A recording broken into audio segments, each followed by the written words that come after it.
Growing up, my family and I always believed our home was haunted. We were convinced it was my grandfather who had passed away tragically, early watching over us.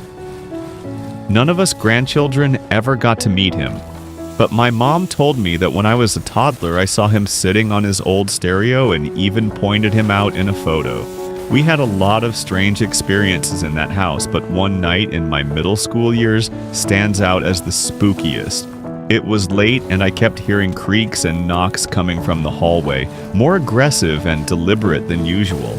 I tried to ignore them, even reading a Bible to fall asleep, but they only got louder every time I started to drift off.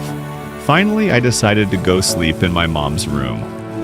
As I got up, I heard a loud crinkling noise behind me from my plastic-wrapped mattresses, and I saw a clear impression moving along it as if someone was walking by. I immediately noped out of there, speed walking down the hallway, and heard what sounded like footsteps following me. I got to my mom's room, but she told me to go back for my pillow.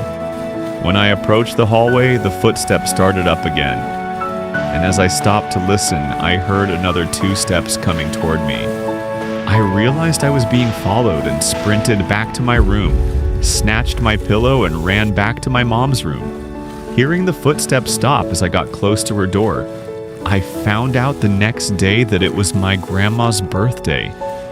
And I later learned that my grandfather always made a big deal of her birthday.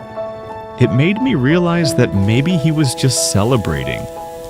And it made me feel a little better knowing that the weird happenings in our house were likely him showing us that he was still with us.